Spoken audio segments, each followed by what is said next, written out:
Magdadalawang buwan na ang krisis sa Marawi at habang tumatagal, tumitindi rin po ang peligro maging sa mga itinuturing na safe zone sa lungsod. Patuloy naman ang airstrikes ng militar kahit kamakailan ay may dalawang nalaga sa kanilang hanay matapos mabagsakan ng bomba. Mula sa Marawi City may ulat on the spot si Ivan Mayrina. Ivan?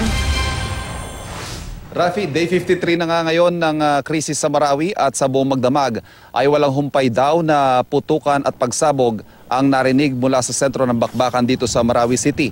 Ngayon lamang nagkaroon ng bahagya lamang paghupa ng palitan ng putok, bagamat maya't maya ay may naririnig pa rin tayong mga pagputok. At kani-kanina, dakong alas 8 ng umaga, dalawang attack helicopters naman ang nakita nating nagpakawala o halinhinang nagpakawala ng mga rocket kasunod ng mga machine gun. Nagpapatuloy pa rin nga, Rafi, ang mga airstrike sa kabila ng pagkamatay ng mga tropa ng gobyerno nitong nakaraang araw dahil sa friendly fire. Hindi raw pwedeng mawala ang airstrike dahil malaking tulong daw ito para paliitin ang area ang ginagalawan ng mga kalabang Mauti ISIS. Samantala, kanina din lang mga inakausap po natin ang mga residente sa barangay Datu Saber. Di kalayuan po sa ating kinatatayuan ngayon, iisa ang kanilang daing at sentimiento. Magdadalawang buwan na ang bakbakan at sa bawat araw na itinatagal nito ay lubha silang naapektuhan. Ang mga bata hindi makapag-aral, hindi makapaglaro at hindi makatulog dahil nga sa walang tigil na putukan. Nananatili pong mataas ang peligro para sa lahat ng naririto sa Marawi, maging mga itinuturing na safe zone tulad na lamang ng mga evacuation center, maging mga moske, maging kapitolyo ay may mga tumatamang ligaw na bala. Kaya naman kahit ilang barangay na lamang ang itinuturing na main battle area ay hindi pa rin po pwedeng pabalikin ang mga residente sa kanilang mga tahanan. Rafi. Ivan, pwede bang isalarawan yung natitira na lamang na lugar kung saan naroon yung grupong ISIS Maute? Meron pa rin ba mga sibilyang naiwan doon ayon sa militar, Ivan? Yun ang nakukuha pa rin natin impormasyon, Rafi, out of the 91 barangays ng lungsod ay 4 na lamang daw ang mga barangay na maituturing na main battle area. Yun nga lang dahil close quarter battle at talagang marami ito mga dikit-dikit na mga gusali na nililipatan daw na mga kalaban, talagang kailangan isa-isahin at kailangan dahan-dahan na i-clear itong mga gusaling pinagtataguan ito dahil hindi naman daw birong kalaban itong mga Maute ISIS dahil maliban sa may sapat pa rin silang bilang ay malalakas din daw at tila kayang tapatan ang mga sandata at mga armas ng mga tropa ng gobyerno. Rafi. Pero Ivan, paano daw nila nasisiguro na yung mga tinatamaan, lalo na itong mga airstrikes at mga gunships ng militar ay hindi mga sibilyan dahil nabanggit mo at dikit-dikit na yung labanan pero may sibilyan pang naroon sa loob at posible rin kayang ginagawang human shield yung mga naiiwang sibilyan roon na Ivan?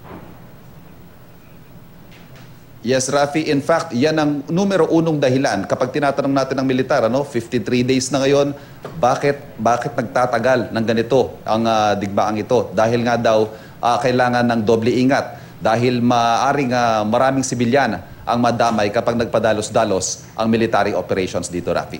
At Ivan, kahapon or ng isang araw, 53 daw na buildings yung na-clear na ng militar ayon sa pamunuan o ng tagapagsalita ng AFP at 600 plus pa yung kailangan nilang i-clear. Ang sinasabi ng AFP 12 araw daw magagawa nila ito.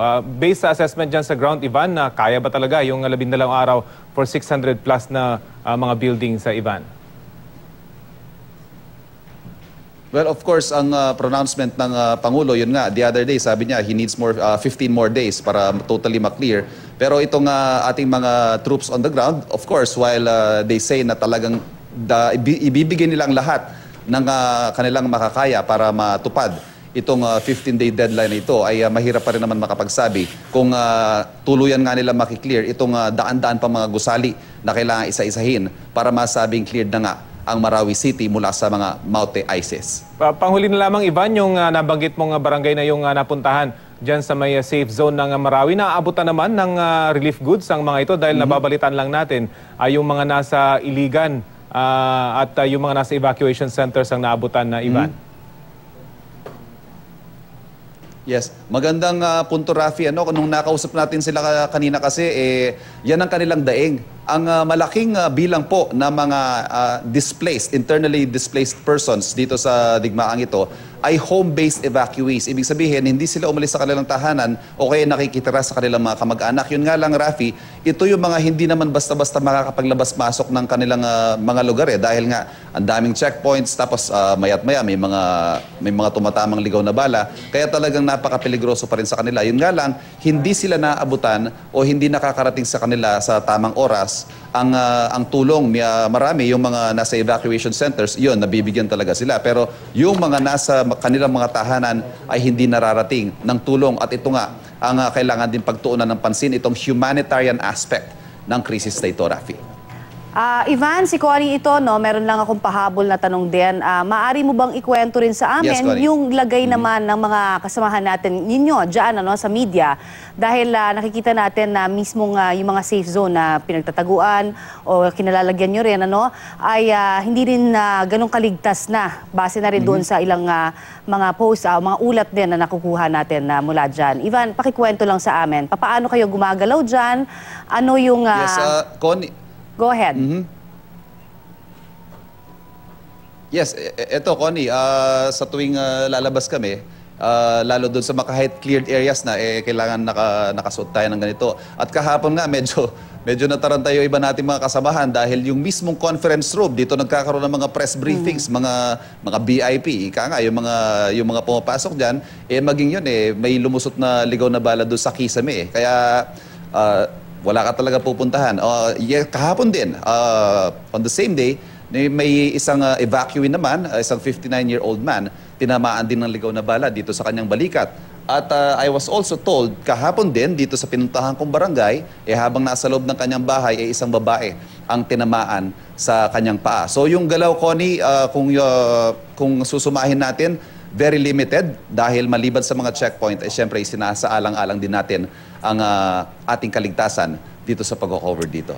Kami siyempre patuloy na nagdadasal para sa kaligtasan yung lahat dyan. Ivan, mag-ingat kayo. Maraming salamat sa iyong update sa amin.